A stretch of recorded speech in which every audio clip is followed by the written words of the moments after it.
ભાવનગર નજીકના વાળુકડ ગામે ગત રાત્રિના સમયે રવિ ઉર્ફે લાલો અનિલભાઈ કલોત્રા નામના યુવાન પર છરીના ધડાધડ ઘા ઝીંકીને હત્યા કરવામાં આવી હતી.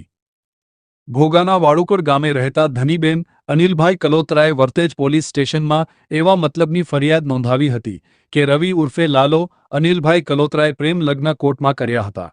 મૂળ શિહોરના અને હાલમાં અમદાવાદ રહેતા મુન્નાભાઈ પ્રફુલભાઈ બલિયાની દીકરી સાથે પ્રેમ સંબંધ બંધાયો હોય, જેથી રવિ ઉર્ફે લાલો અને જાહ્નવીએ કોર્ટ મેરેજ કરી લીધા હતા, જેની દાઝ રાખીને 2-3 દિવસ પહેલા કિશોર ઉર્ફે કિશન, હરેશ ઉર્ફે હરી અને તેની સાથે રહેલા માણસોએ રવિ ઉર્ફે લાલાને જાનથી મારી નાખવાની ધમકી આપેલ અને મુન્ના પ્રફુલ બલિયાએ પણ લાલને મારી નાખવા અગાઉ કાવતરું રચી એક સંપ કરી શિહોરના હરેશ ઉર્ફે હરી ગોપાલભાઈ આલ, કિશોર ઉર્ફે કિશન ધીરુભાઈ ચૌહાણ અને તેની સાથેનો એક અજાણ્યો માણસ મોકલી વાળુકડ ગામમાં રવિ ઉર્ફે લાલાને મોઢામાં, ગળામાં, છાતી અને પેટના ભાગે તથા હાથે પગે આડેધડ છરીઓના ઘા ઝીંકી હત્યા કરી આરોપીઓ નાસી ગયા હતા.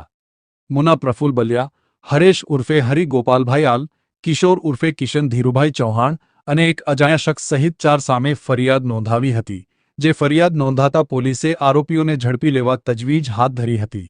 અને હરેશ ઉર્ફે હરી ગોપાલભાઈ આલ અને કિશોર ઉર્ફે કિશન ધીરુભાઈ ચૌહાણને ઝડપી લીધા હતા, જેમાં અજાણ્યા શખ્સોનું નામ ખુલ્યું હતું અને રોહિતભાઈ કનૈયાલાલ ઉર્ફે કાળુભાઈ શિહોરાને ઝડપી લીધો હતો. જોકે હજુ એક આરોપી નાસી રહ્યો છે.